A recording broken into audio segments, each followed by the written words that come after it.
Сайн байцгаана уу? Та бүхний өнөөдрийн мэндийг хүргэе.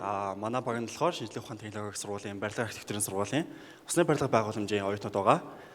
Бид барилгын дээрэнс борооны ус зайлуулах систем тулгамдж буй асуудал гэх шийдэл гэх энэхүү сэдвийг сонгож аван 3 сарын 22-нд болсон ус хөгжлийн төлхөөр сэдвт оюутны эрдэмчлэгээний хуралд амжилттай оролцсон. Энэхүү хэлтгэлээ та бүхэндээ танилцуулах жаgadаа баяртай байна.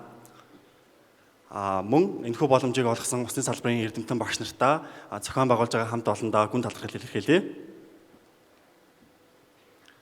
Бид Улаанбаатар хотын дээврийн борооны усны ус зайлуулах системд тулгамдж буй асуудлыг тодорхойлон ямар шийдэл хэрэгтэй вэ гэдэг дээр судалгаа хийн тодорхой үр дүнд хүрснээ та бүхэндээ танилцуулах гэж байна. Бид Улаанбаатар хотын өнөөгийн нөхцөл байдлыг судлан дээврийн ус зайлуулах хоолойнд яаж хандж байна гэдгийг мэдхийн тулд талбайн судалгааны арга ашигласан. Үүний дараа загварчилт болон онол дээр үндэслэн ямар байх ёстой гэдгийг мэдхийг зорьсон. Талбайн судалгааны хүрээнд дээр үеийн төлөөлөл болон шинжлэх ухааны технологийн сургуулийн хичээлийн байрнууд орчин үеийн төлөөлөл болгон дараах апартментыг сонгож авсан байгаа.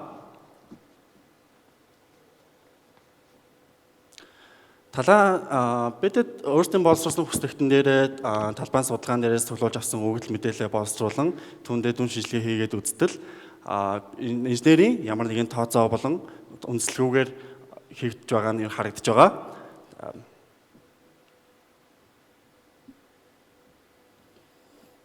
Үүнээс үүдэн шинжлэх ухааны технологи ерөнхийдөө борооны ус зайлуулах хоолойн дээр өвлийн цагт мөс тогтоох, тэрэн цаашлаа зан талбайг хөлдөөх, тэгээд бүр цаашлах юм бол хүнийг эд төрөнг хийгээд эрүүл мэндэд ноцтой охирол учруулах эрсдлийг харуулж байгаа. Тухайлбал шинжлэх ухааны технологийн сургуулийн 2 дугаар байранд 2 тишээ наглын үзэлтэй барилгын төгсгөлд ус хаялга болон ус зайлуулах хоолойг төлөвлөж өгөөгүй улмаас машины дээрээс унан цонхыг хагасан тохиолдол байгаа. Тэгээд жижигчлэлтгүй энэхүү асуудал нь ерөнхийдөө хоригдлагцаар томоохон эрсдлийг үүсэх нөхцөлийг бүрдүүлж байгаа. Тиймээс бид өөрчлөлт гаргахын тулд номограм их зүйлийг гаргаж авсан.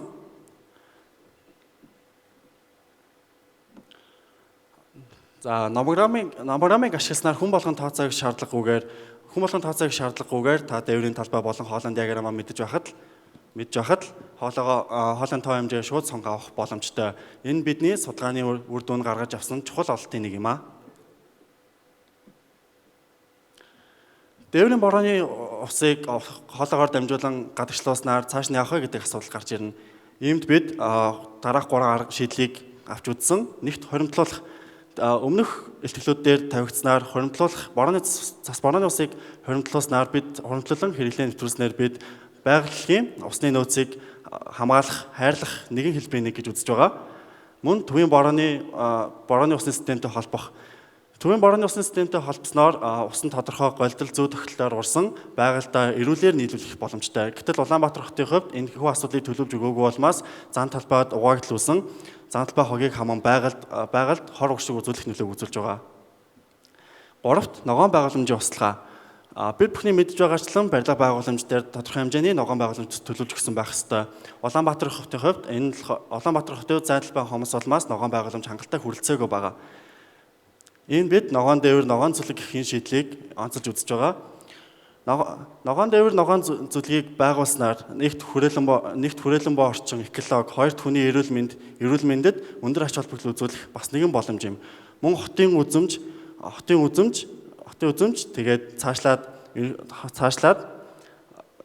бидний ирээдүй хойч болсон залуус хүүхдүүд дүүнер хүүхдүүд маань маш чухал нөлөөг үзүүлэх юм байгаамаа.